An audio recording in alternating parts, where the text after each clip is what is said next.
Assalamualaikum warahmatullahi wabarakatuh. Baiklah, pada kesempatan kali ini kami akan memaparkan hasil review jurnal yang berjudul Serangan Penyakit Virus pada Udang di Tambak Tanpa Memperlihatkan Gejala Klinis. Sebelum itu, perkenalkan kami dari kelompok 6 yang beranggotakan Adelia Putri Aprilianti, Aulia Rahmi Ayulita, Rizkawati.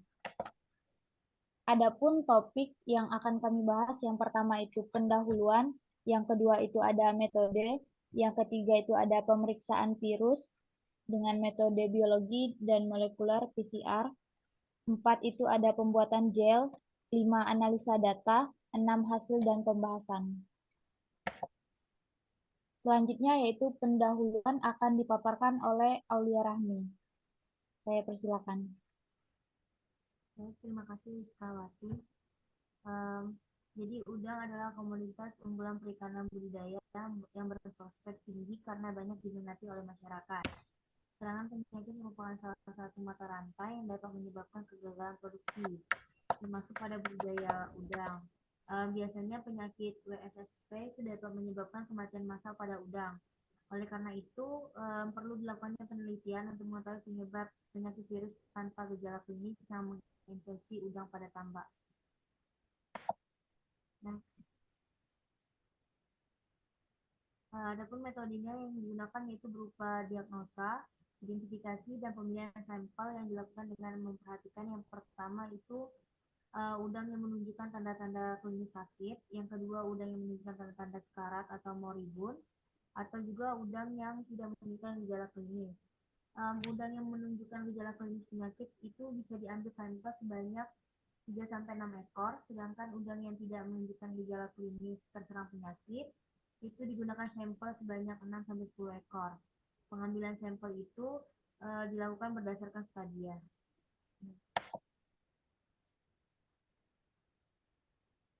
Baik, kemudian pemeriksaan virus menggunakan metode biologi molekuler PCR.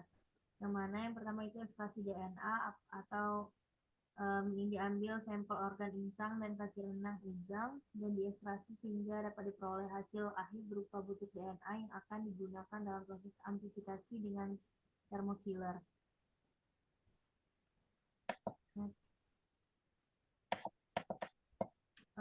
Kemudian amplifikasi DNA ini menggunakan sampel DNA yang ditambahkan campuran reaksi yang dimasukkan ke dalam thermal sealer untuk proses amplifikasi step pertama. Kemudian amplifikasi pada step 2, yang mana suhu amplifikasi DNA itu menggunakan sampel DNA yang ditambahkan dengan campuran reaksi yang dimasukkan ke dalam thermal sealer untuk proses amplifikasi step 2. Kemudian amplifikasi pada step 2 yaitu suhu amplifikasi IQ 20 TM, WSSP, dan KHV detection.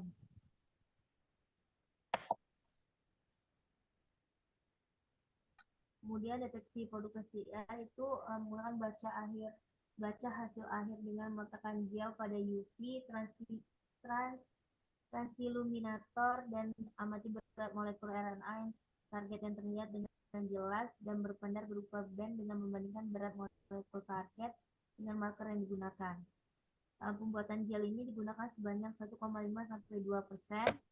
agar nasab dilarutkan ke dalam 100 ml asid ADPE yang kemudian dipanaskan pada microwave.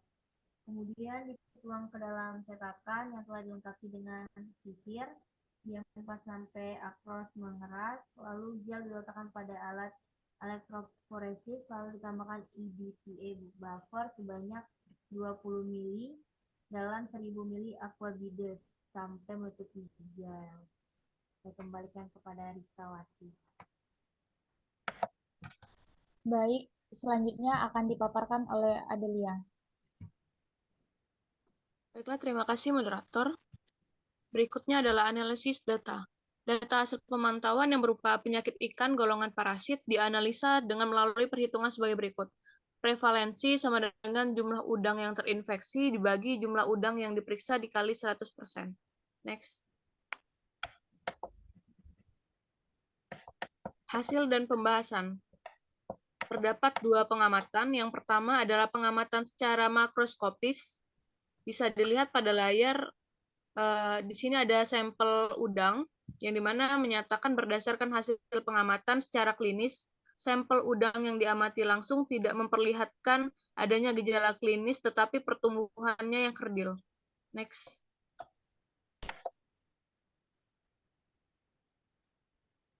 Pengamatan kedua yaitu secara molekuler. Berdasarkan pemeriksaan secara molekuler, udang faname positif terinfeksi penyakit WSSV walaupun tidak memperlihatkan adanya gejala klinis. Dapat dilihat pada tabel di bawah.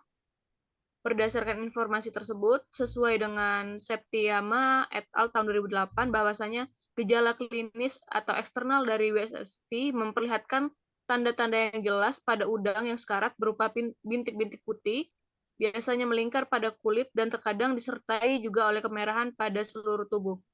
Hilangnya nafsu makan dan setelah beberapa hari udang tampak sekarat di atas permukaan air dekat pinggiran kolam atau tambak.